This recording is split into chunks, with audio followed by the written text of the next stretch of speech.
All right. Hi, everyone. Thank you for joining us for our seventh episode of Digital Life. I am your host, Zach, and this is my co host, Tariq. Hi, I'm Tariq, and we're joined here today with Gabby, Kayla, DeAndre, and Sydney today.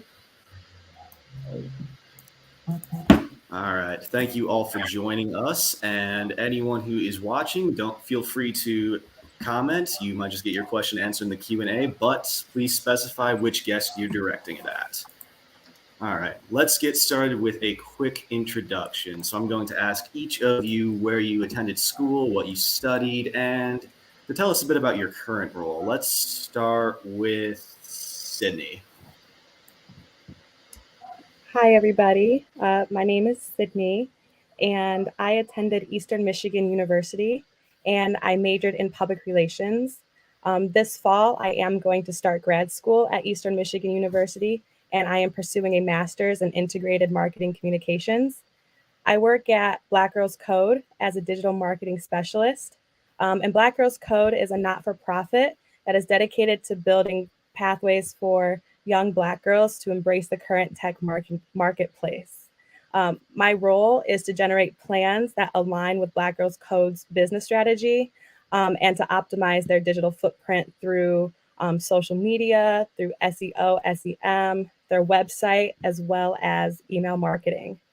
In addition to the work I do at Black Girls Code, I also operate my own freelance PR business, and I've had a handful of clients, and my portfolio continues to grow, and that is currently what I'm doing as right now.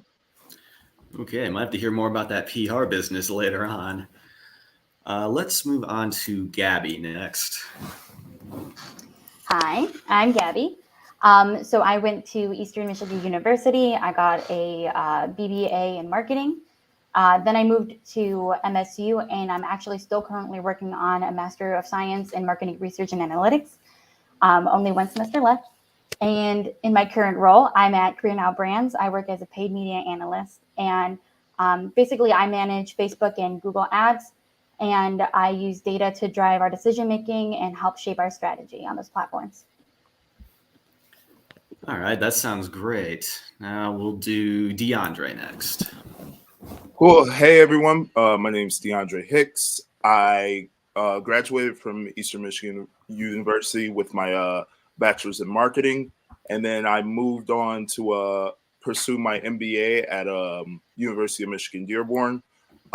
Currently, I work for Film Frog Marketing, which is a marketing firm that specializes in film.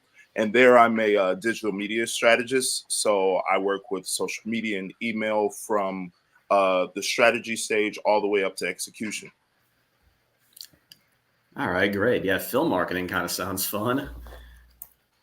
And then last but not least, how about you, Kayla? Hi, I'm Kayla. I graduated from Eastern Michigan University with my degree in marketing. Currently, I work at Attentive, which is a text message company, which helps retail companies and food and beverage companies drive their e-commerce through text messaging. My current position is a paid search specialist. I run our Google, Bing, and Capterra platform campaigns and help us drive revenue. Sounds like a great role. Bud's class seems like definitely helped there. All right. This next question is for Sydney. So I saw on your LinkedIn that you changed companies kind of recently. So what led you to make that switch, and what would you say someone should look for when they're thinking of changing jobs? Yeah. So I changed jobs because I was offered a better opportunity. About 6 months after graduating, I landed my first job as a social media specialist at a company named SARE. And it was a good first job. You know, it paid well. And I liked that it was in person, especially since when I graduated, it was when COVID hit and everything was digital or everything was closed down. So it was really great to be in person and to be social with people again. But during my time with SARE, a connection I made in college actually reached out to me to see if I could help her company with a project, and her company being Black Girls Code. And I met my connection through a class that was offered at Eastern Michigan, and I had an internship with her. She remembered the work that I did for her, and she wanted to utilize my skills again to assist Black Girls Code with a 90-day project. as a contracted social media manager through my business, my public relations business. When the contracting period was almost over, they asked me to apply for their digital marketing position because they liked the work that I did and my dedication. And, they wanted to have me on board as an internal employee. And when looking for a job, just, make sure that it's the right opportunity for you, that it is hitting a lot of things that are on your requirement list for a job. And thankfully, that is what Black Girls Code did. Not to mention that it was a better opportunity for me. Sounds like a great place to work too, a nonprofit like that. All right, this next question is for Kayla. So I noticed that you stayed on with Adapted for quite a while after the clinic. So how did the skills you acquired there help you in your current role? Yeah, the biggest skill I learned there was I definitely developed my research skills. When I first started, the big reason I got hired on was because I had a background in Google Ads. And I had a background in like smart campaigns, and they ran search campaigns. And so, like, if you don't know the difference, smart campaigns are beginner mode and search campaigns are expert mode. And outside of me, there was only an engineer who knew something about Google or search ads, and he quit shortly after I started. So it was like I had to look up constantly, like, how does the platform work? I had to learn things quickly. I had to test and just make test, trial, do whatever I could to try to help improve the account. And overall, like, I ended up doing that, and things are a lot better. Things were a lot better then, but it really showed me that that's exactly what I wanted to do in my full-time career. But honestly, all of that, like learning all of that, that's exactly what I do now, is trying to figure out how can we make the account better, what else can I find out, and what can we apply and test. So all skills I definitely use at my current position. Absolutely, and sounds like that's kind of the nonprofit experience too, just being dropped headfirst into it. But you learn a lot. All right, next one is for DeAndre. So, would you credit your time at the clinic for giving you the skills needed to get your current role at Film Frog? Can you hear me?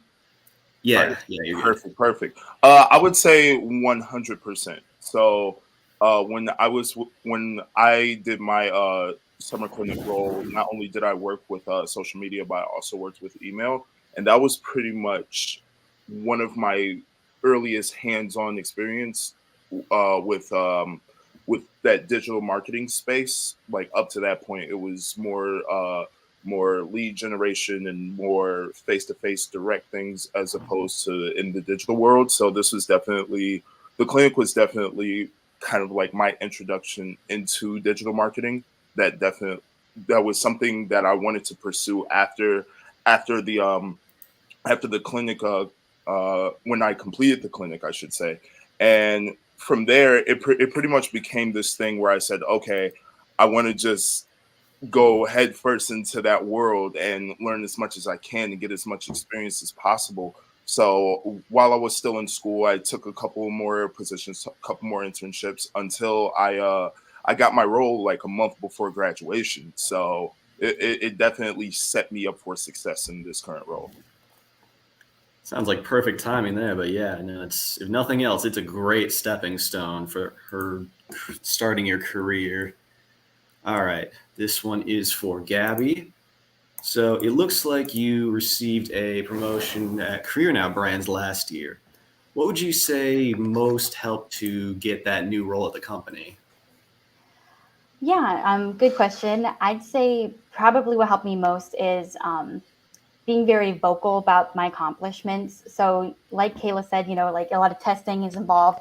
So I'll make PowerPoints, I'll come up with presentations. I come up with a way to formally make sure that those above me, basically you're making those decisions, are seeing what kind of impact I'm bringing to the table, rather than just sort of hoping that it'll come to me and that what I'm seeing will be noticed, or what I'm doing will be seen. So yeah, I'd say if I have any advice for any students watching, that would be like my number one thing, is just making sure that you're being vocal about what you're doing.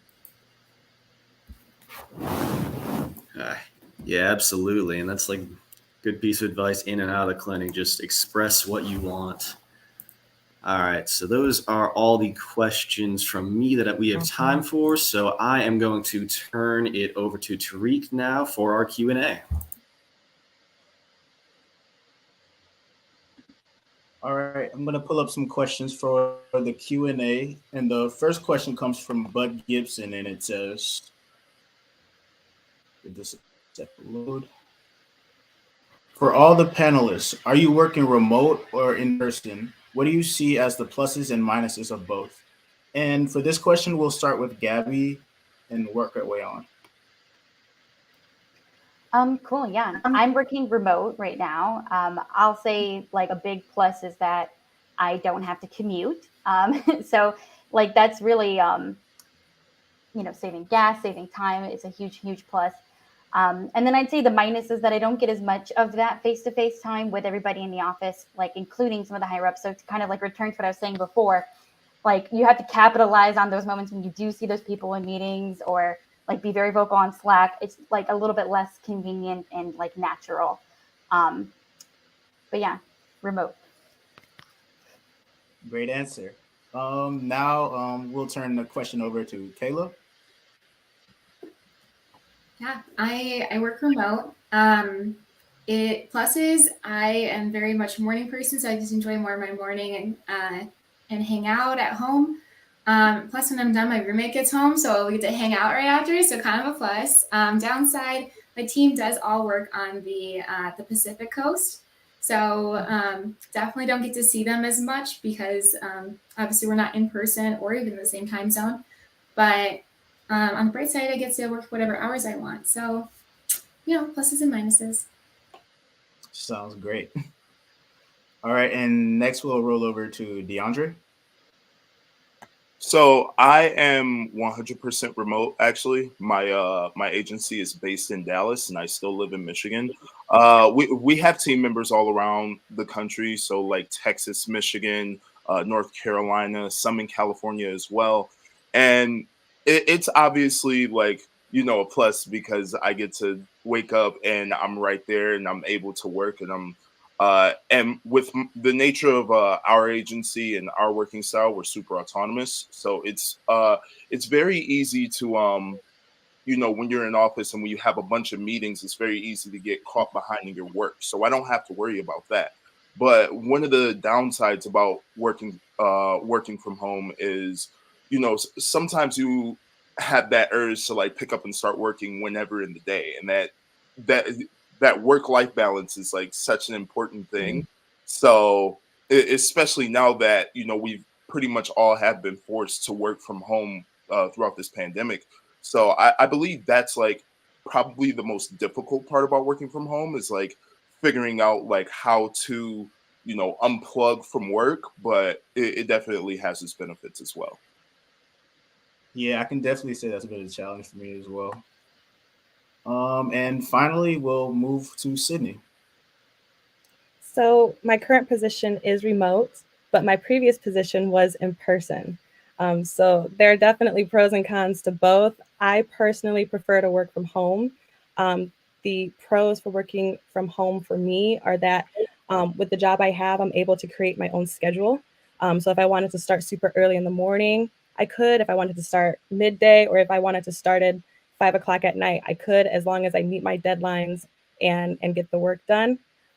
One of the downsides to working remotely is when you work with a big team and you have to communicate, sometimes the communication gets lost in translation. You think someone means one thing, but they mean something completely different. So just communication in general is a little bit tricky. In person was great because I was able to socialize with people in person. I was able to um, work with them a lot easier. Instead of waiting for an email response, I could just walk right to their office and get that confirmation or get that quick edit. The downside to working in person was my commute. I worked out in Detroit, so I was driving 30 minutes both ways. I would wake up at 5:30 in the morning and I wouldn't get home until 5:30 at night. So it was very time consuming um, working in person, but both have great benefits for sure. Great insight. For the next question, we're going to move on from And a question from Jamie Ward, and it says, for all of the panelists, how did your work in the Digital Summer Clinic help prepare you for your current roles? And I guess we'll start with Sydney again for this question. Yeah. Working with the summer clinic helped prepare me for my current role because with the summer clinic, it was virtual. So just learning time management, you're on your own really, and you have to sit down and you have to find out how long these tasks are going to take you. And you just have to manage your time appropriately. So learning better time management skills was one huge lesson that I learned from the summer clinic. Great. I guess we'll move over to DeAndre for this question. Yeah, for sure. So one of the biggest things, like, and I'll kind of zero in on social media for this one. Like for me, I was able to kind of figure out like little minute details. So like when to post, how many posts in a certain day, and things of that nature, so that I was able to come into my current role and make an immediate impact. Because now, like with the clients that I'm working for, there's some we have pretty big like partnerships going on with these clients. We also have like Cinema Week coming up, so we're preparing for that. We have all of these different things that are that are like huge factors for us. So being able to, use the skills I've learned from the clinic and come in and make immediate impact, it was the greatest thing for me. Great. Kind of reminds me of what Bud always says with the fail faster mantra. We'll slide over to Kayla for this question. Yeah, the biggest thing I learned was how to ask what I need to get a project done, and being self-reliant as well. When I first started the clinic, I was working with my future director. At the time, she was running all of the marketing she was so stretched thin, and she had all these different things that she wanted me and Donovan, who I was partnered up with. She wanted us to do all these different things, and I went to Bud and I was like, okay, she gave us 50 things to do, but like also like we're kind of figuring out where things are going to go. He goes, Kilo, we are 2 weeks in. Like you need to pick a project and like get going. And so I was like, I went back to her the next day and she's like, yeah, well, we could do this or could do this. And I was like, well, from what I'm hearing, you need this, this, and this. We need a project to complete and I want to be able to help you with that. So what can I do to help you get this project done? And she was like, let me think about it. And she came back to us. I remember talking to Bud and I was like, oh my God, she hates me. I messed up. I was too forward. And she came back the next week and we had a whole project that she wanted us to work on. I outlined it for the rest of the quarter or for the rest of the internship, and it ended up being a really successful project. So definitely I do that a lot in my current roles definitely did that a lot when I worked with her. And I do that still in my current role, is being able to ask for what she needs. Great. And finally, we're going to slide over to Gabby. Yeah, so my work in the summer clinic was kind of like a lot of different various tasks. So it really helped me, I guess, learn how valuable it is to be a self-starter with things. So like if I didn't know how to do something that Passive Bolt needed me to do, I would Google it until I knew how to do it. And then I would go crazy, like coming up with a report for like how we're going to tackle this task. I'm going to and plan it all to the smithereens. So basically, it really just sort of cemented how important it is to just be willing to go for things, basically, instead of hesitating and sort of not figuring it out and just sort of letting things fester, if that makes sense. Yeah, sounds great. Zach, do you think we have a time for one more question or should we wrap it up? We could probably take Jamie's question for Sydney. All right, I'll put that up.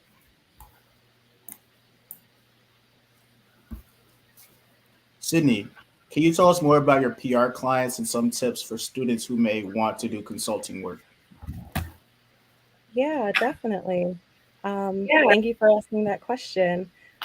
So my PR business, offers expertise in social media, marketing, media relations, communications, graphic design, anything public relations. My company offers.